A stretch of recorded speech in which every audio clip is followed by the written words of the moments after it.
अयोध्या कांड 115वां सर्ग। भरत का नंदीग्राम में जाकर श्री राम की चरण पादुकाओं को राज्य पर अभिषिक्त करके उन्हें निवेदन पूर्वक राज्य का सब कार्य करना।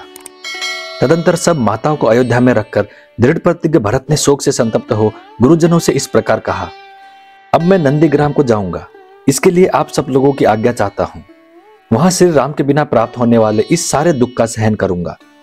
अहो महाराज, पूज्य पिताजी तो स्वर्ग को सिधारे और वे मेरे गुरु पूजनीय भ्राता श्री रामचंद्र जी वन में विराज रहे हैं। मैं इस राज्य के लिए वहां श्री राम की प्रतीक्षा करता रहूंगा, क्योंकि वे महायशस्वी श्री राम ही हमारे राजा हैं। महात्मा भरत का यह शुभ वचन सुनकर सब मंत्री और पुरोहित वशिष्ठ जी बोले, भरत, भ्रातृ भक्ति से प्रेरित होकर तुमने जो बात कही है वो बहुत ही प्रशंसनीय है। वास्तव में वो तुम्हारे ही योग्य है। तुम अपने भाई के दर्शन के लिए सदा लालायित रहते हो और भाई के ही सौहार्द हित साधन में संलग्न हो, साथ ही श्रेष्ठ मार्ग पर स्थित हो। अतः कौन पुरुष तुम्हारे विचार का अनुमोदन नहीं करेगा। मंत्रियों का अपनी रुचि के अनुरूप प्रिय वचन सुनकर भरत ने सारथी से कहा, मेरा रथ जोतकर तैयार किया जाए। फिर उन्होंने प्रसन्न वदन होकर सब माताओं से बातचीत करके जाने की आज्ञा ली। इसके बाद शत्रुघ्न के सहित श्रीमान भरत रथ पर सवार हुए। रथ पर आरूढ़ होकर परम प्रसन्न हुए भरत और शत्रुघ्न दोनों भाई मंत्रियों तथा पुरोहितों से घिरकर शीघ्रता पूर्वक वहां से प्रस्थित हुए। आगे आगे वशिष्ठ आदि सभी गुरुजन एवं ब्राह्मण चल रहे थे।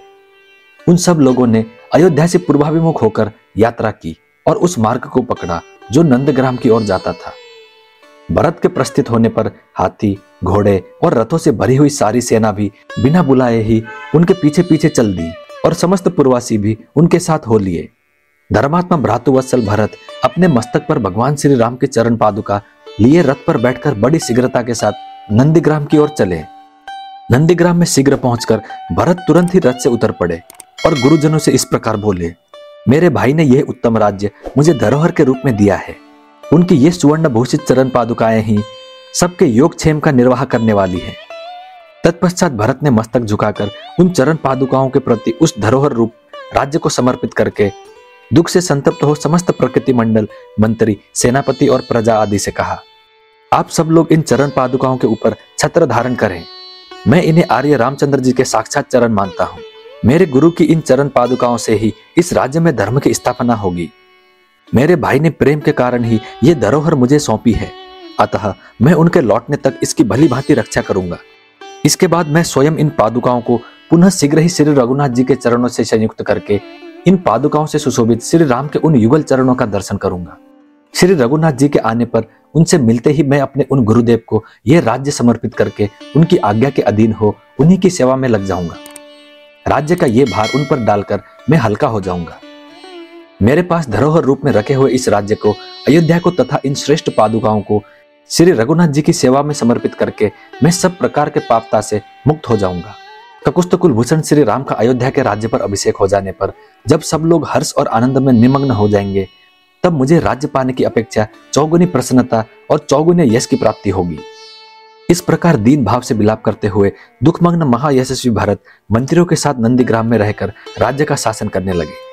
सेना सहित प्रभावशाली धीरवीर भरत ने उस समय वल्कल और जटा धारण करके मुनिवेशधारी हो नंदीग्राम में निवास किया। भाई की आज्ञा का पालन और प्रतिज्ञा के पार जाने की इच्छा करने वाले भ्रातुवत्सल भरत श्री रामचंद्र जी के आगमन की आकांक्षा रखते हुए उनकी चरण पादुकाओं को राज्य पर अभिषिक्त करके उन दिनों नंदीग्राम में रहने लगे। भरत जी राज्य शासन का समस्त कार्य भगवान श्री राम के चरण पादुकाओं को निवेदन करके करते थे तथा स्वयं ही उनके ऊपर छत्र लगाते और चंवर डुलाते थे।